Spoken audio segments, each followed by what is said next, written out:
Igbo ndị mana argument ekenekwa m unu biko na ihe na-eme no asị na 30 billion naira project Wike lo na Abuja ka ikuku butu.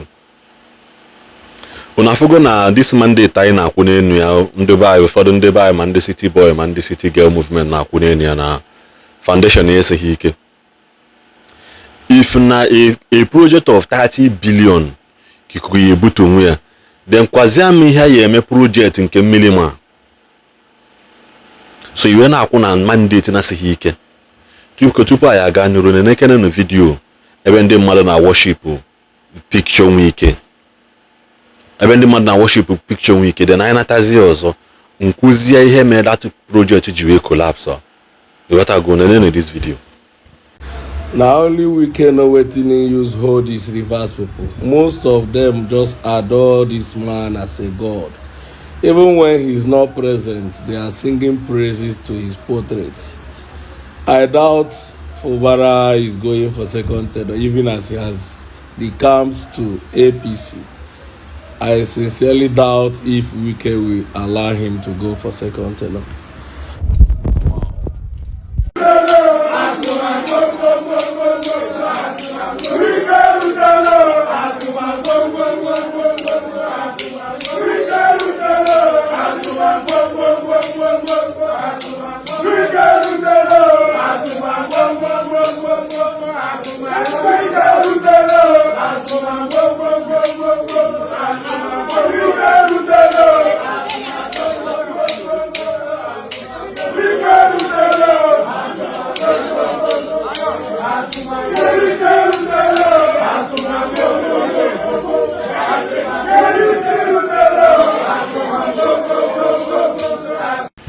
I'm on and I see video. So now, on him chole you can them mad. Mpagi jebolo, Momagi jebolo. Obolo madi bieko neja worship, photo madi bieko neje hail. O worship cha photo madi bie, abaya video. Abe send the log see you can ande amego kuya or say hangwa post we na online. Habi post we. Apo cha then oga we send the ego. So there onwe ndị no Nigeria no presently now. Hanara alu olu. They don't you had the after bụ oh yes ma. Oh yes sir. Oh yeah, am I go negwu mgbe ọ sị many people they worship man because they want to chop. Ina iwelu photo mmadụ ibe gị Wike for that matter Wike Governor Abuja. The grand patron Nigerian political system in modern era.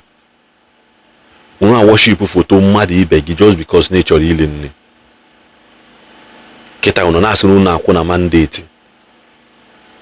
Wike well according to the story, according to nwoke post liao. Lower project Abuja lugide. Over 30 billion was invested in this thing. You have no na foketa no video na nekene no video na nene. My people, see billions of dollars bus terminal, almost 30 billion naira. That in dollars is about $20 million bus terminal. They haven't commissioned it. Rain don't pull them. Watch.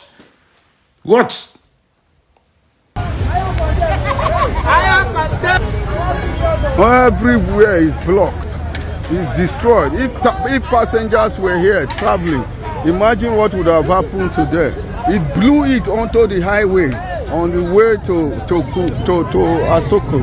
Everywhere is destroyed. This Kubo bus terminal built by Wike. One rainfall, everything is destroyed.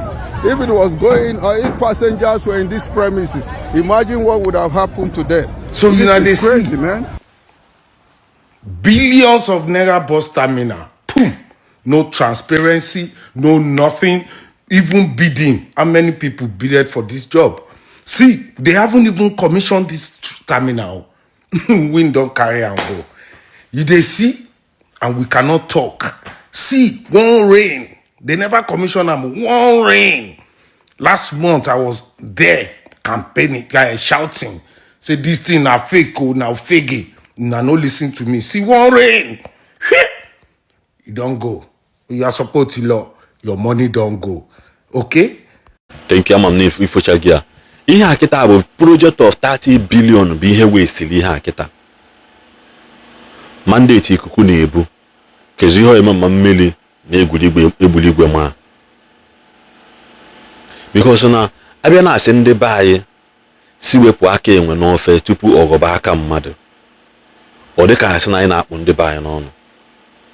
Biko nwe ike dododo nwe ike mekwa na ihe anụnwa ọfụma because na ka ihe anụnwa si aga na ejigo 30 billion wee lụọ ya o collapse ọzọ ya alụ ya eji 60 billion wee lee makwa ya 30 billion million times 30,000.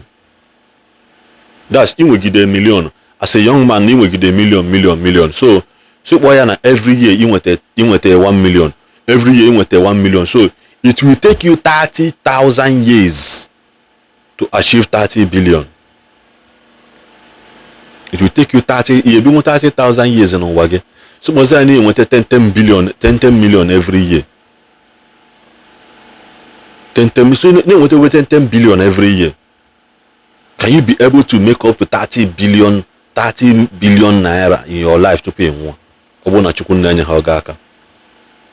Ka mmadụ yejiwe invest ye. We lụọ ihe collapse no.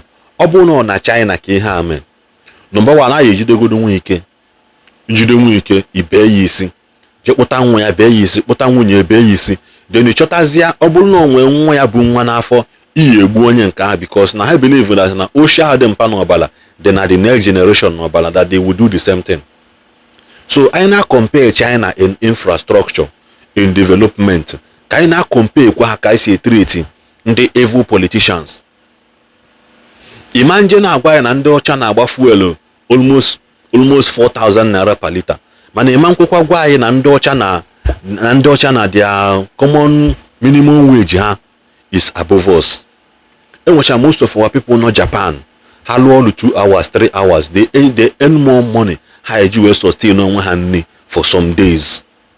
I na for the video some of them pụta asị ha wele 10,000 gịnị nwanụ ka 1,000 gịnị nwanụ tii machine enye ha ego ma coins ma odosin ha ba gụkọsịcha ihe that money that game mgbe one of the girl kwuru okwu na video we estimate ego ji n'aka worth 80,000. Ogocha ihe ka nwee change.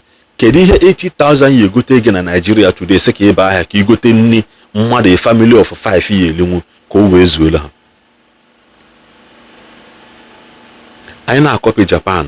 Ụfọdụ oge ụmụ nwanne anyị na-eje ụka pụta sị na ndị ọcha anara eje ụka na Japan. Anyị na-eme ihe ndị ọcha na-akọpi ha sị na ha anara eje ụka na ha na-eme ihe ọma. Can we also be speaking out and be vocal? Ka anyị dịkwa vocal about in a way anyị si na-agwa ndị politicians anyị okwu. Because this project Nwikelu shows that it's a total failure. 30 billion awakwa 30 million ka o ji awụ 30,000. Makwa billion 30. Ọ na-akpa afọ ịga because I had to go used to government ili ego. So I know that money or did I come on na onte mago 30 billion somebody we can honor say 30 billion on just a cool ogafe. Imakwana a billion naira can set you up for life. You will never ever be poor again in your life. A billion naira. We was ebe mmadụ nye gị 10 billion. O nwere na nke ha go generational wealth. Because also kwa the lendo tata na-eli 1 million. 1 million every day. Makwani eli 1 million every day times 1,000. So you know approximately eli for 3 years. 3 years and he eli 1 billion. You know spend 1 million naira a day. You eli for 3 years before you reach 1 billion. So in achigwam na onye na-eli 1 million naira every day, you have revenue you want generate at least 5 million every 6 months. Because no actually go on why so say gwalo on why Wike should be arrested for this incompetency. It's a failure and lack of he is not qualified to be a minister. He is not qualified. So that project should be evaluated. They should check the value of that project. Obono there are no 30 billion well allegedly. Then amale the project or what to 10 million naira. Amalego na akwu workers, ndị workers abịakwu amalego na akwu. The investigation should be done, man. Nigeria and everything should be swept under the carpet. very soon agwa ndị senator approve kwa ego ọzọ. So Nigeria ka mfọla na-akwụ ụgwọ ọkụ iji 3 times every year. Akwụla 2024 the same amount, 2025 the same amount. This year kwa ebilikwa n'ego je bite ego eji wee kwụ ụgwọ ọkụ. Knowing fully well that na agbakọ revenue, custom, CBN, other banks na charge ndị mmadụ revenue na charge ta road safety, VIO, other petty police, army revenue ha na generate is enough ịkwụ ụgwọ Nigeria ji change afọ. Nwunye Abacha mere statement o many years ago. Can remind you, no bunu na-echefugo. Nwunye Abacha si that ọsọkwa Nigerian government say na acha ha ego niile mpa ha zutere n'oshi, di ha zutere n'oshi, that they will never be poor as Dangote. So go and think about it. Ka ịmara onye mee statement ya or 1 naira ka o nwee na account ya ka ọ dịkwanụ.